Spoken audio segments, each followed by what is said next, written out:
Então, boa noite, jovens. Vamos dar prosseguimento aí nossas aulas, né? Então, vocês viram aí que a gente já deu uma mudada aí no assunto, né? A gente até a aula passada a gente falou em lugar das raízes, projeto utilizando o lugar das raízes, né?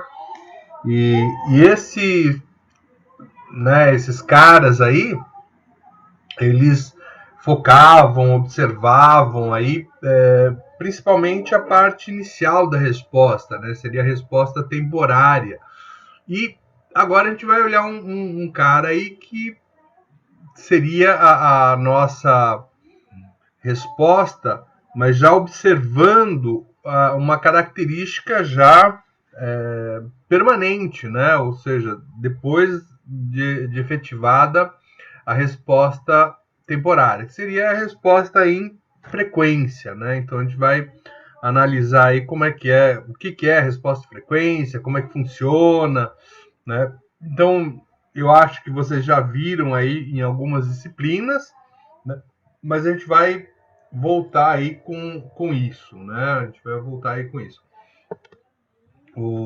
Nós vamos trabalhar aí principalmente o diagrama de Bode, que é o mais fácil. Alguns chamam de diagrama de Baudet, né?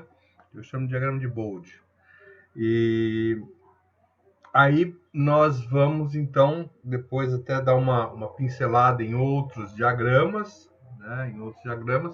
Mas eu acho que o principal aí é o diagrama de Bode. E, bom, e também a ideia é a gente fazer projetos aí olhando, né, a resposta em frequência. Mas aí antes de chegar nessa etapa, a gente precisa revisar aí como é que é a resposta em frequência, para depois ir para a etapa de projeto, né? Então, né, passo a passo, né? Passo a passo aí, como diria. Bom, o termo resposta em frequência, o que acontece? Principalmente a gente utiliza ela quando nós estamos aí em regime permanente. Então, não nos interessa, aí, quando a gente olha a resposta em frequência, não nos interessa aí a resposta temporária, ou seja, aquela resposta que o sistema entrega para a gente logo após a excitação, né? Mas sim a resposta dele depois de um tempo de trabalho, já, né, a resposta final dele. E invariavelmente a entrada que a gente coloca aí é uma entrada senoidal. A gente vai analisar uma entrada senoidal. Por que é uma entrada senoidal que a gente observa? Existem algumas facilidades matemáticas, né, chamada aí de Fourier, que pode decompor um sinal, qualquer sinal, periódico ou não, em diversas senoides. E aí, se eu analisar a entrada para uma senoide, eu posso recompor meu sinal, qualquer que seja a entrada dele, né? Então, por isso que a gente observa sempre a senoide. Ele acaba entregando para a gente uma perspectiva de resposta mais ampla possível, tá? Então, nesses métodos de resposta e frequência, o que a gente faz aí? A gente vai variar a frequência do sinal de entrada. Então, o meu sinal de entrada, eu vou variar a frequência dele. Tento manter sempre a amplitude do sinal constante e vou verificando o que acontece na resposta, né? Então, o que vai acontecer na resposta? Então, uma análise aí com variação de frequência e análise da resposta. Esses métodos de resposta em frequência aí foram... Espera aí um pouco que ainda não foi para vocês aí meu slide. Só um minuto. Espera ele chegar.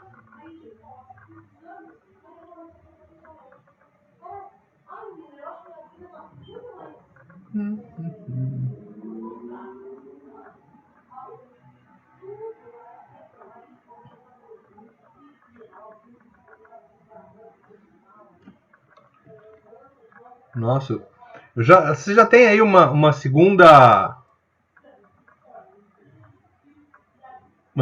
frase aí no slide de vocês?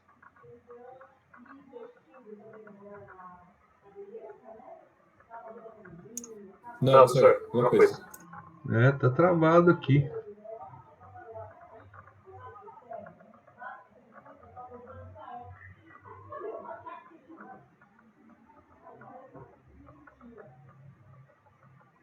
O que será que está acontecendo?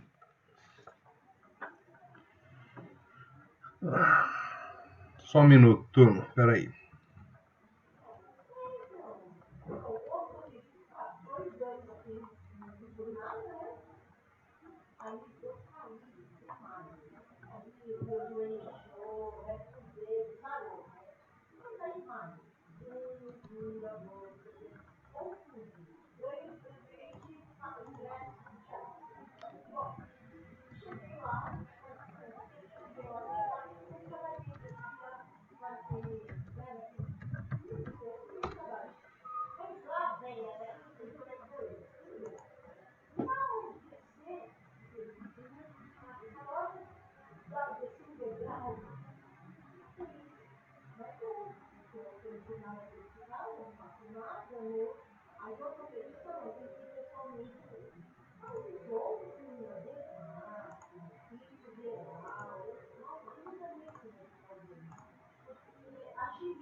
Bom, vamos lá.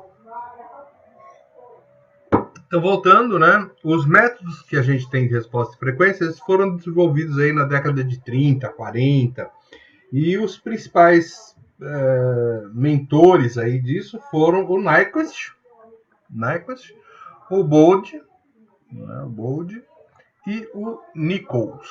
Né? Então são esses os três caras aí que, né, desenvolveram os métodos mais utilizados aí. Né? A gente teve outras pessoas que desenvolveram métodos semelhantes aí, mas não foram consagrados aí. Né? Então, o método de resposta de frequência dos mais poderosos são né, utilizados aí no controle convencional, que a gente está trabalhando aí com vocês, e também, né, eles são indispensáveis aí quando a gente fala em controle robusto, né? Então, na teoria de controle robusto, esse cara aí é indispensável aí no funcionamento desse dispositivo aí, né? Eu vou tentar outra coisa, porque ainda não foi. Opa, foi sim. Vamos lá. Então, e aí, do Nyquist, né, existe ainda um critério de estabilidade, né, que ele desenvolveu a partir, né,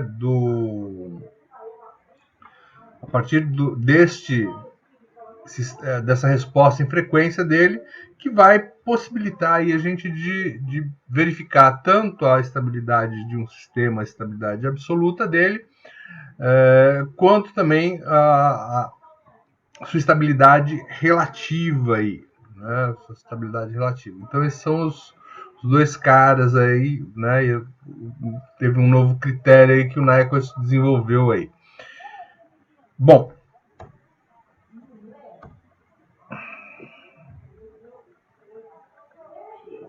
dentre as vantagens que a gente pode colocar desse método de resposta de frequência é que, em geral, os testes são simples, né? Você toca na entrada um sinal, mantém a amplitude e vai variando a frequência. Então, é uma coisa simples de se fazer, é uma coisa exata. A gente tem geradores de sinais aí, né, senoidais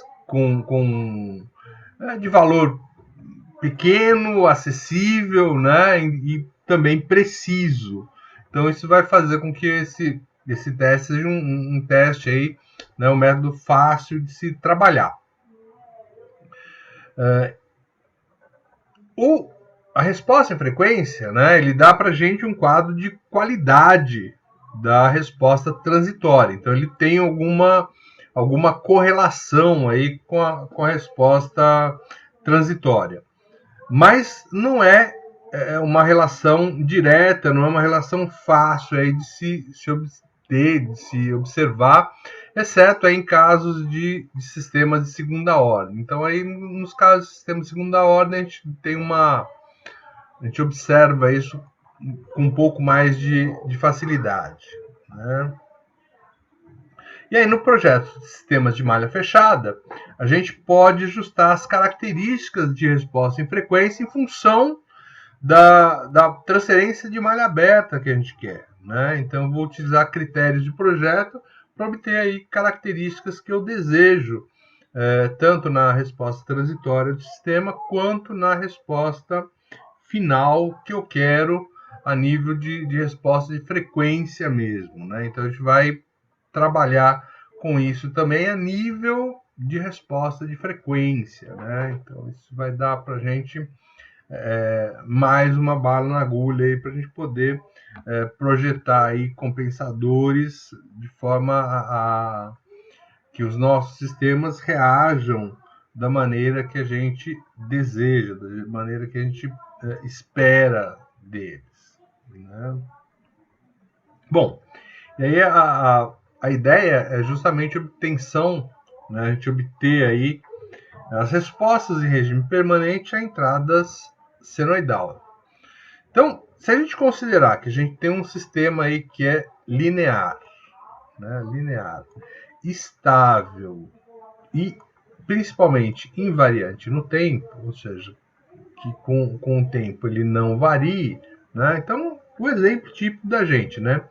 Entra aí tem uma entrada x, né? No tempo x de t, em Laplace x de s, a minha função de transferência é g de s, e eu vou ter uma resposta do meu sistema y de t no tempo e y de s, né, considerando aí em Laplace, né?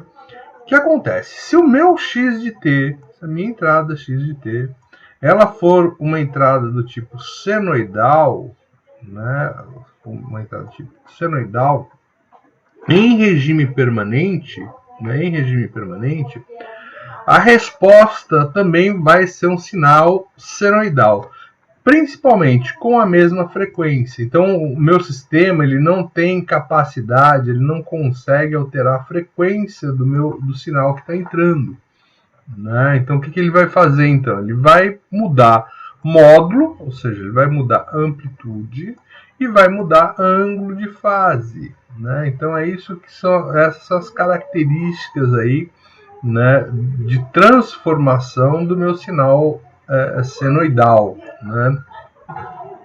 Isso por quê? Porque principalmente a gente tem dentro ali da nossa planta, né, do GDS, eu posso ter um sistema integrativo, eu posso ter um sistema derivativo, né?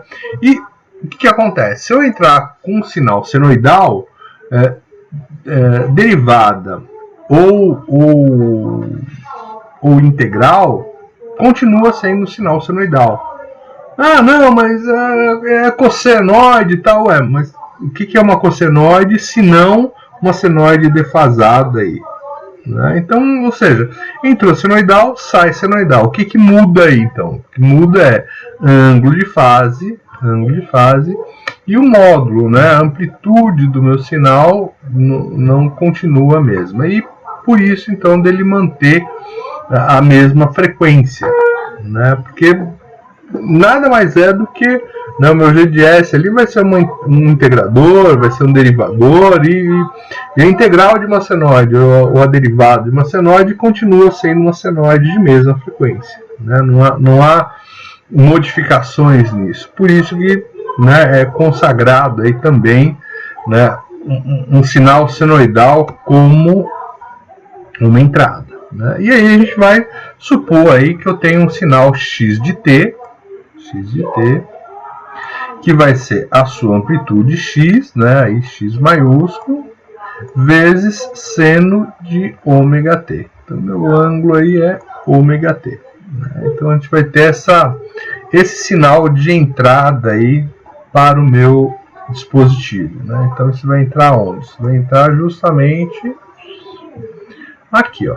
né? Esse vai ser o nosso sinal de entrada aí, para que a gente eu vou querer saber o que? Eu vou querer saber o que é que vai acontecer, o que vai ser da minha saída aí neste caso.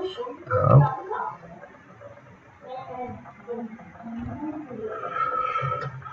Bom, então eu vou considerar que o nosso G de S, né, então o meu sistema, ele é uma função bem genérica, um polinômio aí em S do tipo P de S dividido por Q de S, onde eu tenho lá o P de S, um polinômio em S qualquer, e o meu Q de S é S mais S1 vezes S mais S2, vezes S mais S3, vezes S mais Sn, etc. Né? Então esse é o meu G de S aí mais genérico possível. Né? E aí, como a gente já tinha visto, meu Y de S, minha saída Y de S, vai ser o G de S vezes X de S, né? E aí, eu sei que o meu P de S, né, sobre Q de S é justamente, né, o meu G de S, eu vou ter então essa razãozinha aí vezes o X de S. Obviamente, o X de S, né, é transformado em Laplace aí de X de T, Y de S é minha transformada em Laplace da minha saída, né, Y de T, e assim por diante. Né? Então, até aí, novidade nenhuma, né? Novidade nenhuma.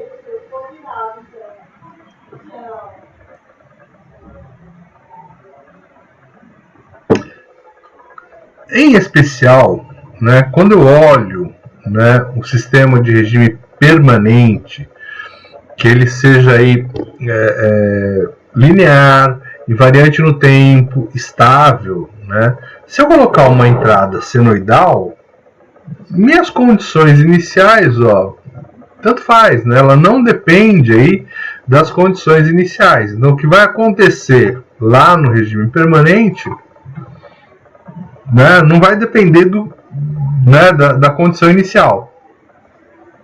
Isso porque depois de algum tempo essas condições iniciais aí, elas acabam por morrer, né? Elas acabam por não influenciar mais o nosso sistema, né? E aí eu posso então, né, de forma a facilitar a nossa vida e considerar que elas são nulas, né? Que eu não tenho condição inicial nenhuma. Então, se fosse um circuitinho RC, o valor do meu capacitor, não, o valor de tensão inicial do meu capacitor é nulo. Lá no nosso indutor, uma corrente inicial, né, considerar nula também, né? Então, para facilitar, por quê? Porque depois de um tempo, quando entrar em regime permanente, aquele cara lá vai morrer mesmo. Então, não tem né, influência aí pra gente, né? Então, só para a gente considerar aí também mais fácil, se Y de S tiver dois polos distintos, né? Então aí a nossa expansão em frações anteriores A daquela equação anterior é alguma coisa desse tipo aqui, né? Então meu Y de S é G de S vezes X de S, onde meu X de S vai ser ômega X dividido por S ao quadrado mais ômega. Né? E aí a gente vai, né, vou colocar isso aqui em expansão parcial, que eu vou ter lá A que divide S mais J ômega, o complementar de A, né, o complexo conjugado de A, que divide S menos J ômega, mais B1 que divide S mais S1, mais B2 que divide S mais S2, mais B3 que divide S mais S3, mais um BN aqui, que divide S mais Sn. Fala, Paulo!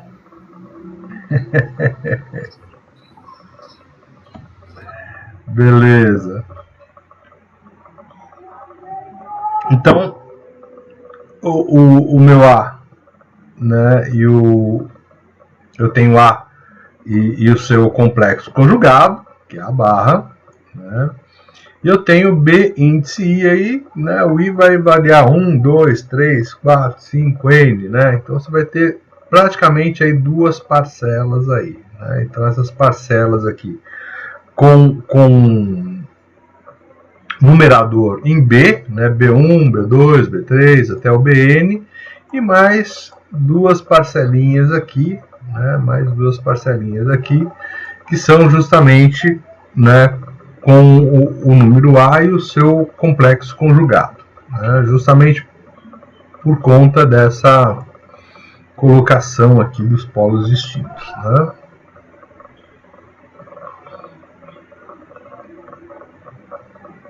Uma vez que o meu sinal ele é senoidal. Bom, então, independente do sistema ter ou não polos distintos, lá no meu regime permanente, o que eu vou ter? Opa, cadê? Aqui. Então eu vou ter que o meu YSS, que seria a resposta em condição permanente, né? Ele vai ser A vezes E elevado a menos J ômega T, ou o A barra E elevado a J ômega T, né? Então isso já é um sinal, né, puramente senoidal, com amplitude A e fase aí, né, ômega T. Então, como é que eu posso calcular a constante A?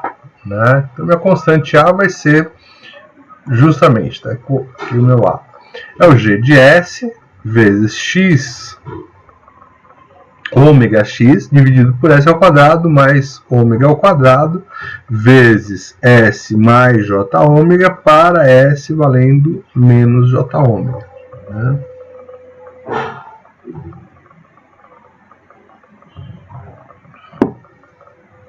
Isso aí vai ficar X de G de menos J ômega dividido por 2J. E o complexo conjugado, a mesma coisa aqui, né? Só que eu vou fazer para S igual a J ômega. E você vai ver que vai dar praticamente aqui a mesma coisa. Então, como o G de J ômega é uma grandeza complexa, né, eu vou poder colocar ela em quê? Em módulo e fase, né? Módulo e fase. Então vai ser o trabalho que a gente vai fazer aí, né, nessas aulas, justamente descobrir, né, qual foi a modificação do módulo e qual que foi a modificação da fase desse nosso sistema aí, né, depois de aplicada uma entrada aí.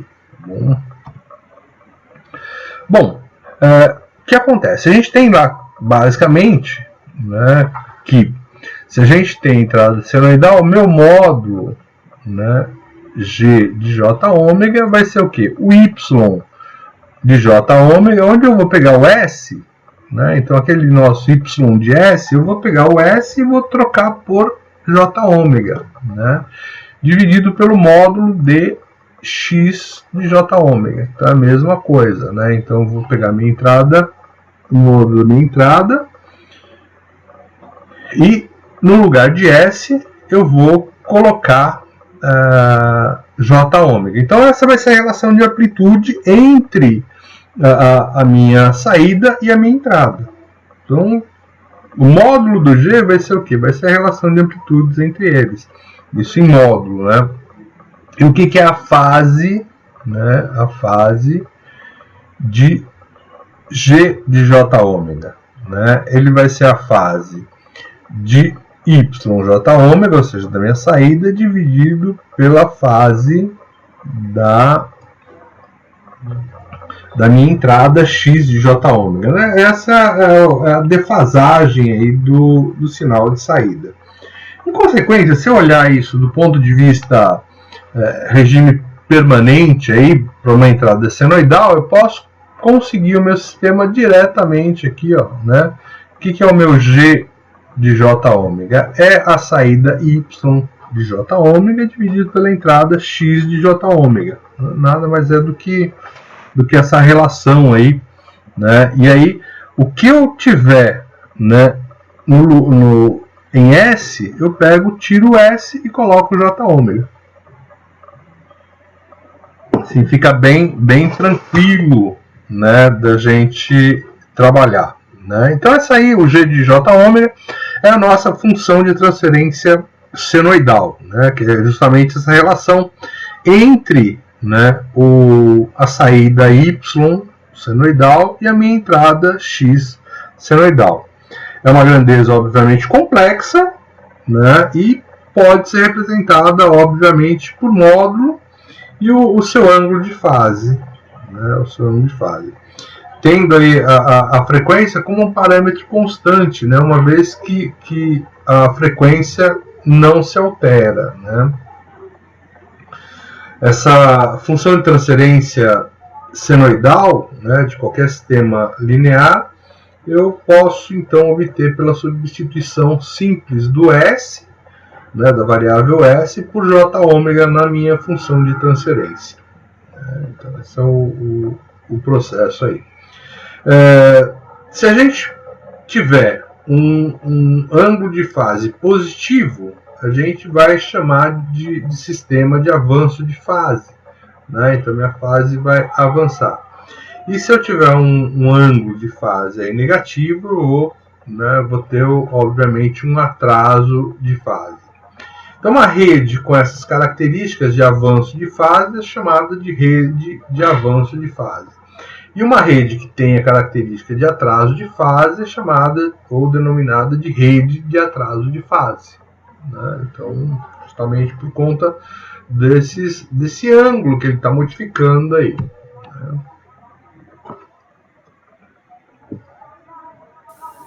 Professor, boa noite. Oi, boa noite. O avanço de fase, atraso de fase, é com relação ao ângulo positivo e negativo, isso que o professor falou. Isso, exatamente. Então, se eu tiver um ângulo de fase aí nesse G módulo, né, nessa fase de G de ômega aqui, se esse cara for positivo, eu vou ter o quê? Eu vou ter avanço de fase.